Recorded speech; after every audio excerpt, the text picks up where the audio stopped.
L'amélioration de soi. On a souvent une image bien précise en tête, n'est-ce pas?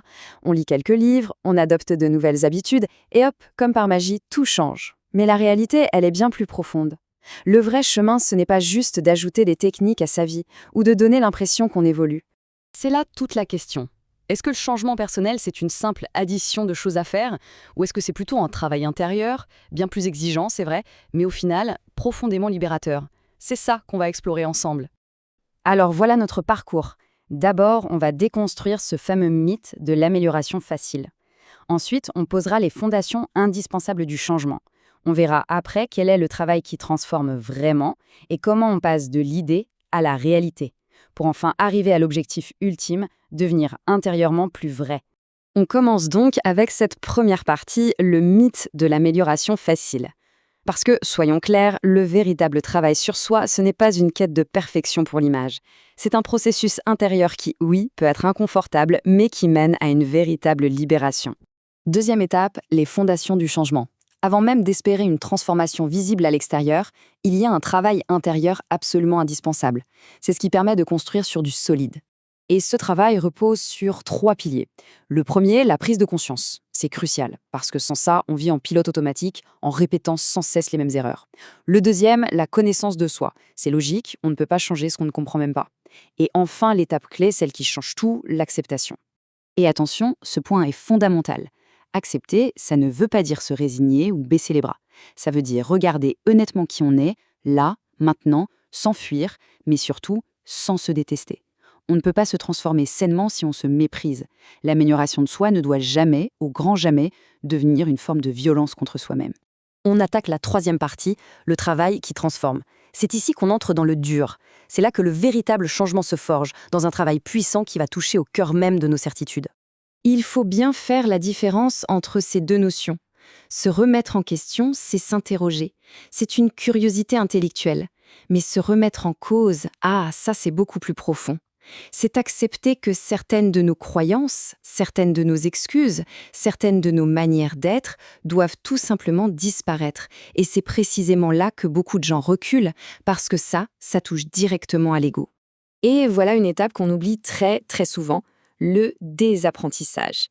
L'évolution personnelle, ce n'est pas juste une accumulation de nouvelles connaissances. Parfois, c'est une soustraction. C'est faire du tri, c'est faire le ménage. Alors, désapprendre concrètement, ça veut dire quoi?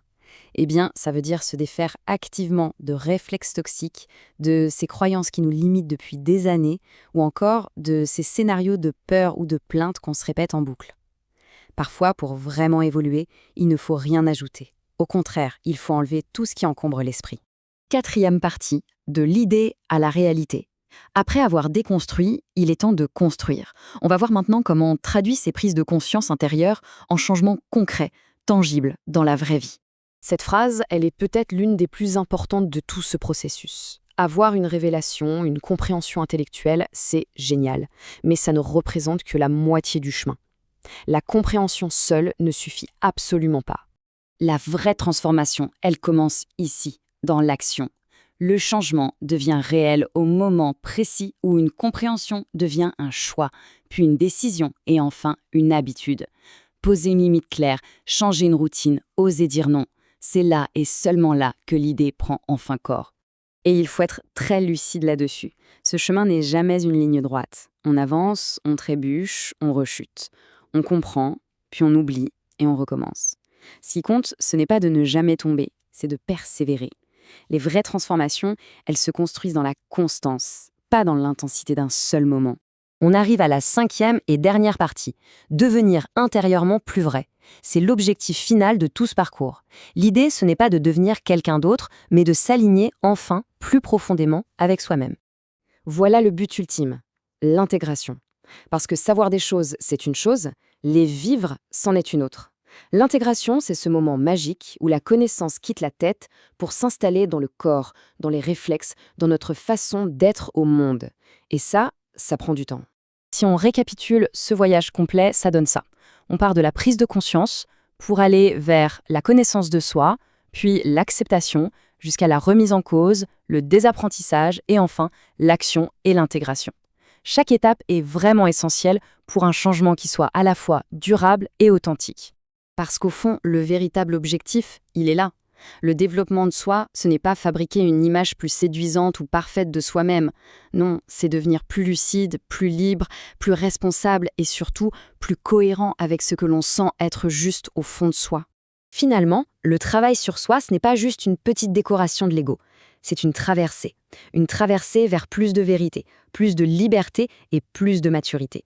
Le but n'est pas d'apprendre plus, mais de voir plus clair en soi, et de persévérer assez longtemps pour qu'un jour le changement devienne simplement une nouvelle façon de vivre.